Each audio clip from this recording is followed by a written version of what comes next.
Assalamualaikum warahmatullahi wabarakatuh. Perkenalkan, nama saya Amin Sidik Rangkuti dengan NIM 2204 01010124 dari program studi PJJ Informatika. Pada kesempatan ini saya akan mempresentasikan tugas satu mata kuliah Grafika Komputer dengan topik Anti-aliasing dalam grafika komputer. Dalam presentasi ini saya akan menjelaskan pengertian aliasing dan anti-aliasing, penyebab terjadinya aliasing, berbagai metode anti-aliasing yang digunakan dalam grafika komputer modern, serta perbandingan kelebihan dan kekurangan masing-masing metode.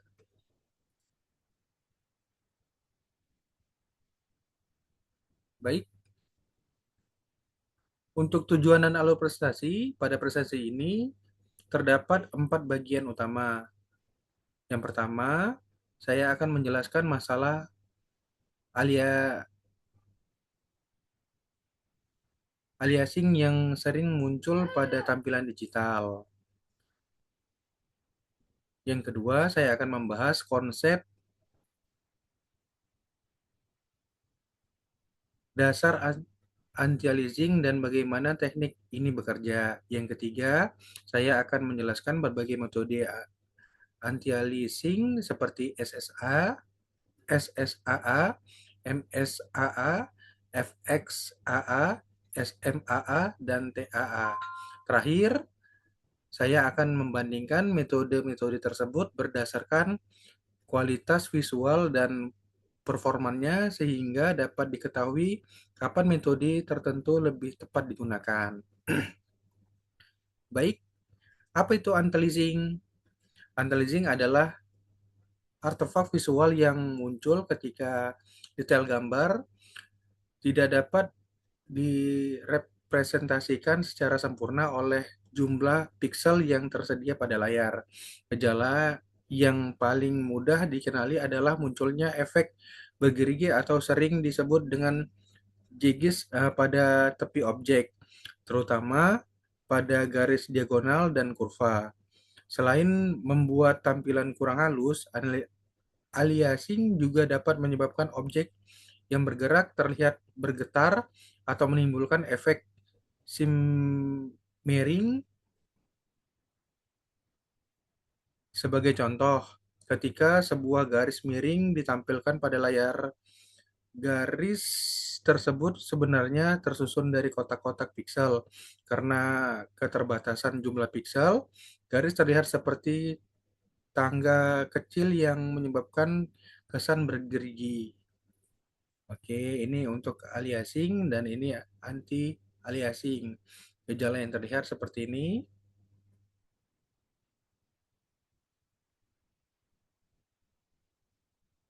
Oke,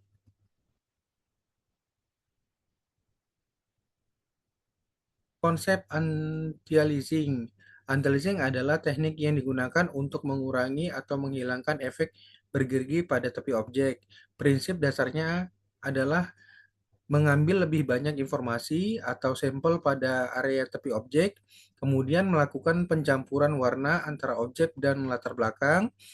Dengan cara tersebut, transisi warna menjadi lebih halus sehingga tepi objek tampak lebih natural. Penting untuk dipahami bahwa anti-aliasing tidak menghilangkan detail gambar. Teknik ini hanya mengatur bagaimana piksel pada area tepi diberi warna agar perubahan warna tidak terjadi secara terlalu tajam.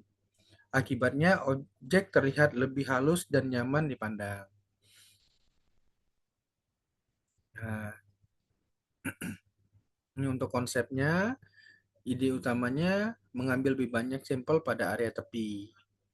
Untuk kunci pemahamannya, anti-aliasing bukan menghapus detail, tapi mengatur cara piksel di tepi objek diberi warna agar perubahan dari gelap ke terang tidak terlalu tiba-tiba, jadi lebih lebih halus. Oke. Pada slide berikutnya, mengapa aliasing terjadi? Aliasing terjadi karena adanya proses yang disebut restisasi pada awalnya objek grafis seperti garis, kurva, atau model tiga dimensi bersifat kontinu. Namun ketika ditampilkan pada layar, objek tersebut harus diubah menjadi kumpulan piksel. Proses perubahan ini memerlukan sampling untuk menentukan warna setiap piksel. Jika jumlah sampel yang digunakan terlalu sedikit dibandingkan detail objek yang ditampilkan, maka informasi visual menjadi tidak akurat dan muncul efek bergerigi. Oleh karena itu, sebagian besar teknik anti-aliasing berfokus pada peningkatan kualitas sampling atau memperbaiki hasil setelah proses rendering selesai. Jadi, mengapa aliasing terjadi? Yang pertama, objek 3D atau vektor, rasterisasi, sampling pixel, dan tampilan layar.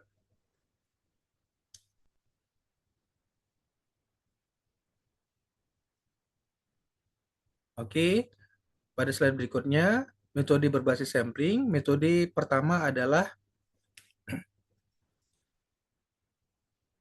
metode berbasis sampling. Yang pertama adalah SSAA atau Super Sampling Anti-Aliasing.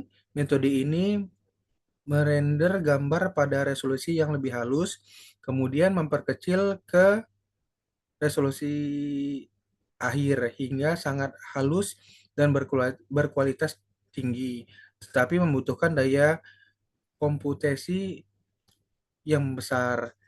Yang kedua adalah MSAA atau Multi Sampling Anti-Aliasing. Mode ini mengambil beberapa sampel pada tepi geometri objek sehingga lebih efisien dibanding SSAA. Selain itu, terdapat CSAA dan EQAA yang merupakan pengambilan dari MSAA dengan tujuan meningkatkan kualitas tepi tanpa meningkatkan beban komputasi secara signifikan.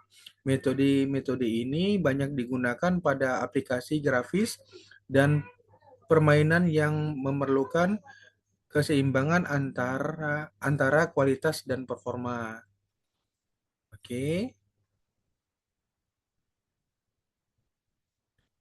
Untuk metode post proses, kelompok berikutnya adalah metode post proses. Metode ini bekerja setelah gambar selesai di render. Cara kerjanya adalah mendeteksi area tepi yang terlihat bergerigi, kemudian memperhatikan proses smoothing pada area tersebut. Contoh yang paling populer adalah FXAA atau Face Approximate Anti-Aliasing.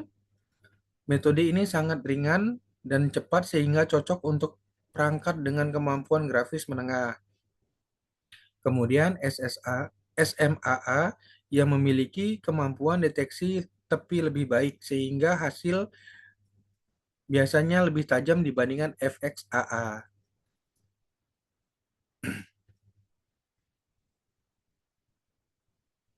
Selain itu, terdapat MLAA atau Morphological Anti-Aliasing yang menggunakan pendekatan morfologi untuk memperhalus pola tepi pada gambar akhir.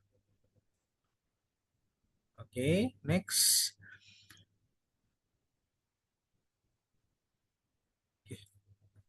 Keunggulan untuk metode post process adalah efisiensi, meskipun terkadang dapat membuat gambar-gambar sedikit kabur.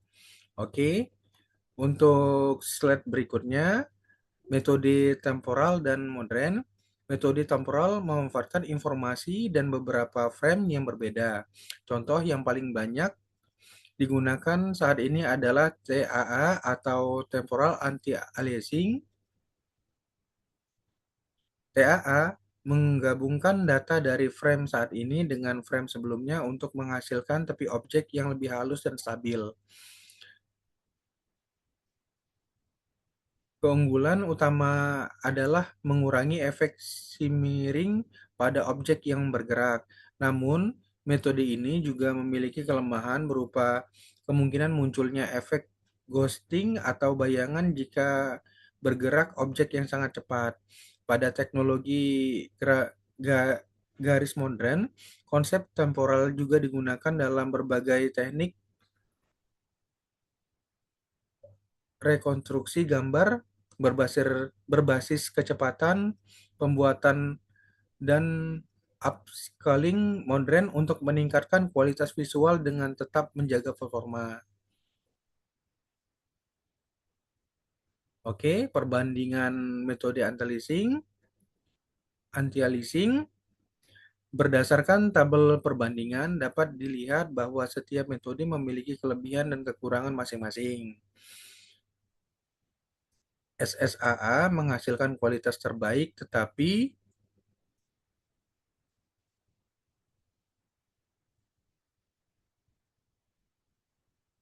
membutuhkan sumber daya paling besar. Untuk MSAA memberikan keseimbangan yang baik antara kualitas dan performa. Untuk FXAA sangat ringan dan cepat, namun dapat mengurangi ketajaman gambar. Untuk SMAA menawarkan hasil yang lebih tajam dibandingkan FXAA dengan performa yang masih cukup baik. Sedangkan TAA sangat efektif untuk objek bergerak, tetapi perlu pengaturan yang lebih tepat agar tidak menimbulkan efek ghosting. Kemudian, karena itu, pemilihan metode anti-aliasing harus digunakan dengan kebutuhan aplikasi dan kemampuan perangkat yang digunakan. Oke, untuk kesimpulan, sebagai kesimpulan, aliasing merupakan masalah visual yang muncul akibat keterbatasan sampling pada grade pixel. Untuk mengatasi masalah tersebut, digunakan teknik anti-aliasing yang bertujuan untuk menghalus tepi objek sehingga tampilan menjadi lebih nyaman dan realistis. Beberapa metode yang umum digunakan antara lain SSAA, MSAA, FXAA, SMAA, MLAA, dan TAA. Masing-masing metode memiliki karakteristik sendiri sehingga pemilihan harus mempertimbangkan keseimbangan antara kualitas visual dan performa. Demikian presentasi saya mengenai anti-aliasing dalam grafisika komputer. Terima kasih atas perhatian Bapak, Ibu, dan teman-teman sekalian. Assalamualaikum warahmatullahi wabarakatuh.